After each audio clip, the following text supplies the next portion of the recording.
All right, where were you when Al Horford saved the Celtics season? This man is having one hell of a playoff picture right now. Nearly 49 DK fantasy points in a Game 4 victory over the Bucks. The series is now tied at 2. They were without the Time Lord. They needed someone to step up. This man did.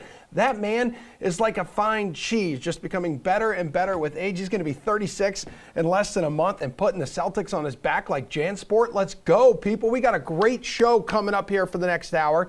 I am Emerson Latzia. You're watching The Sweat, presented by DraftKings. So we're going to talk a little bit about some NFL games because more are being released. Schedule release is going to be Thursday night. We have slime cannons on Christmas. We're going to talk MLB because Steve and Garion are fighting, plus some PGA picks with Jason Sobel, NHL picks with our riveting Sticky Puck squad. But let's go ahead and start with our NBA gurus, Maddie Meiselman, Chinmay Vaidya. Good morning, gentlemen. It is really good to see both of you. Maddie, did anyone, in your opinion, outshine Al Horford last night?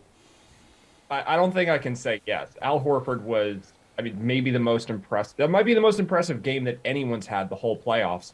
Al Horford thanked the Lord for helping him through it after the game was over, and that might be the first time where I was like, yeah, that would make sense. Like, he literally was possessed by something. I don't know what got into him, but he was truly amazing, and I don't really know how much more I can add to it. It was incredible watching him, but the Celtics overall making up for Time Lord. I think Derek White was really, really good, probably his best game in the series. Marcus Smart did a great job on defense, as he always does, but I think he was especially good. So Horford was the story, but I think a lot of the Celtics, especially defensively, and especially when Jaylen Brown picked up his fifth foul, they all just kind of rallied together, and that fourth quarter was just special. So that was a fun game to watch. I mean, Chinmay, they need to find some kind of postseason award to give this guy because he's been the best player for the Celtics in this series. I think it's tough to argue that. No, he absolutely has been. And I think there was a moment in last night's game where Giannis maybe stared down Horford, maybe said something to the ref, and Al Horford started nodding. And I think his sister tweeted out that video and basically said this was the moment that it all ended for the Bucks. And Horford has turned back the clock. He's hitting jump shots now. He's playing excellent defense. He's providing that veteran punch for the Celtics that they needed. And they needed somebody outside of Jason Tatum and Jaylen Brown to step up and be that true third scorer. At times it's been Marcus Smart. At times it's been Derek White. But Al Horford is showing why in the postseason that veteran experience is still important. And he's given the Bucks everything they can handle and then some. This series is going back to Boston, tied 2-2, which I think a lot of people didn't expect with the way Milwaukee has played at home, especially in the past few postseasons. So Horford has for sure been the best player for the Celtics. I do think that we are not giving Jason Tatum enough credit for hitting some big shots at the end of last night's game to eventually give Boston some separation. But Horford has been the story this season, this postseason for the Celtics, and we'll see if it can continue. He's done an excellent job so far. Yeah, Tatum and Horford, now the first pair of Celtics teammates, Chinmay, to each record 30-plus points in the same playoff game since Paul Pierce and Ray Allen did it back on April 22nd, 2011 against the Knicks. In the other game, by the way, you had the Warriors just edging out the Ja Morant-less Grizzlies. So that was a game that actually felt like the Grizzlies were going to be able to go back home with the 2-2 series tie, but now all of a sudden it feels a little bit out of reach. They had every opportunity to get back in that thing. But let's go to tonight, guys. We got a couple game fives here. We got two series tied up at 2 games apiece. Who are you going to pay up for, Maddie? So I'm not paying all the way up, but I think this is a really good bounce back opportunity for Chris Paul, especially in terms of DFS, because I think essentially everyone knows that you have to play Luka Doncic, or at least that you should play Luka Doncic. But with the way the last 2 games have gone, I think that a lot of the field is going to look at James Harden. They're going to look at Devin Booker. Chris Paul's last 2 games have been horrible. Obviously, the fouls had a lot to do with it last game, but even in game 3, he just didn't play very well. So I just want to go back there with him at home, and I think the field is going to be very scared to play Chris Paul at 8K when there's just such a large opportunity cost with other expensive guards. So this is really a tournament play. I guess he is a little bit underpriced at 8,000. We don't see Chris Paul this cheap that often, but this is more about the fact that other guys are going to be more popular than him. And I think even though this is kind of a tough matchup for him with the way the Mavericks are playing him, Getting back home should help him a lot, and I think he could have a big game tonight. Wait, is Scott Foster officiating that? Do we know? I mean, that would make a difference. He is not. We do have confirmation there from producer Slates. Good. All right, Chinmay, who are you paying up for in DFS tonight? I do agree with Matt that Chris Paul is a little bit underpriced. He basically had his 2 worst playoff games of his career in back-to-back outings against the Mavs. I'm going with the other Suns guard, though, only listed at 8,600, I believe, in DK right now. Devin Booker, he's been the more consistent producer, and he's coming back home after a fantastic outing in Game 4. He knows that he needs to carry this team, especially with the way Paul is playing right now. So I'm going with Devin Booker again, not paying all the way up, not going into that Doncic, Embiid, and Jimmy Butler territory, but Devin Booker is a nice play. He has the upside to match what those guys could produce fantasy-wise, but at a little bit of a lower cost. All right, so where are you going then for value, Chinmay?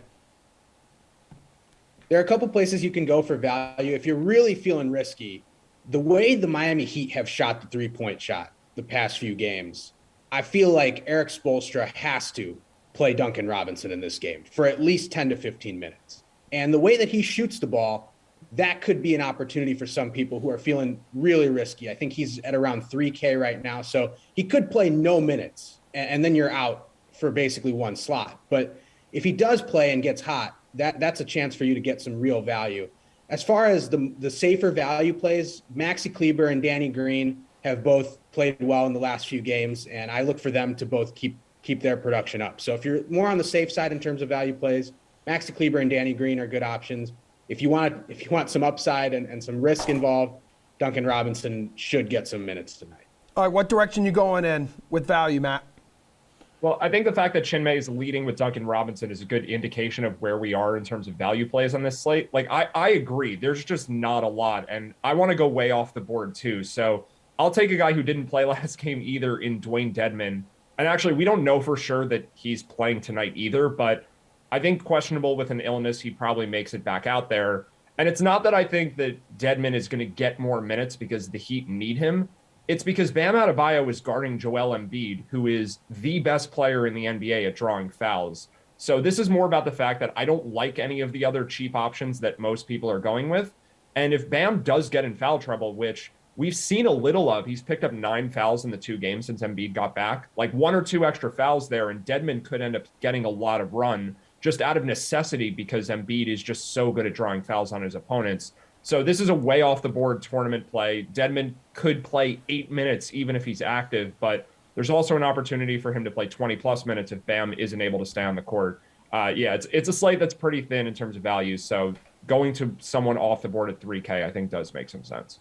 Well, guys, let's go over to the DK Sportsbook. You already mentioned, like, Philly's battled back to tie this series against the Heat. It goes back to South Beach now, where the Heat are 3-point favorites. How you betting this game tonight, Matt? So if Kyle Lowry doesn't play, I like the Sixers a lot. I do think he probably will get out there, but he's clearly not 100%. It's a tough series because Embiid is not 100%. Like, with his thumb injury, he's basically not even shooting threes anymore. So both of these teams are a decent amount better than Miami.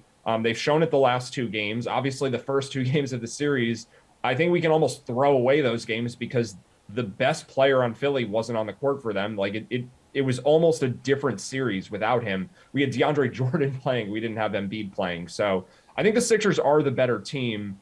My concern, though, is that the Heat really need this game. I think the motivation and getting back in front of their home court will help. So I'm only leaning Philly +3. I think it's a decent bet there, but if Lowry ends up not playing, then I think it becomes a really good bet, and maybe the Sixers should even be favored in this game without him. Chinmay, what's the move tonight here in this one? I think Miami straight up is the move. Miami -3 is the move if you're liking the Heat. And I think the narrative swings too much in playoff series after a few games. The Heat were up 2-0, and everyone was thinking, oh, man, the Sixers are going to get swept here. The Sixers battle back with 2 games. Embiid comes back, and they tie the series, and all of a sudden Miami's in trouble now. This series looks like it's going to go the distance.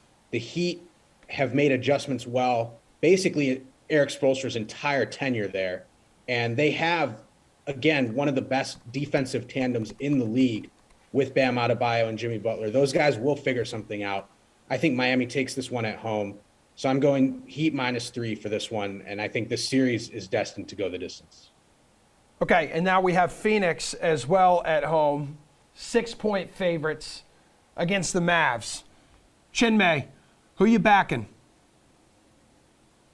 I do think the Suns ultimately win this game, but against the spread, I do have to take the Mavs. I think they found something with their perimeter shooting, and they found something with their defensive adjustments. Chris Paul should bounce back, but I don't know that he's going to have the type of game that he had in game 2, where everybody was, anointing him as the best player in the league all of a sudden.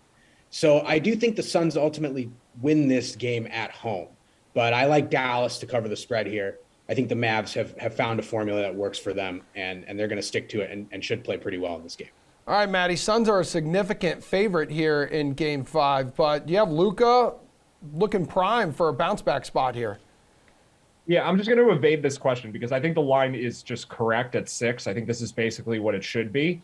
The take I will give, though, is that I think both of these teams are way underpriced to win the Western Conference. Like, the Warriors have played 2 teams that are not on their level now with John Morant not playing. I don't think the Grizzlies are that close. And they just haven't looked good. Denver was about as easy of a matchup as they could have gotten in the first round. And I'm not even sure that the Warriors are better than the Mavericks, much less the Suns. So the Warriors right now are -120 to win the West. I think that's just pretty ridiculous.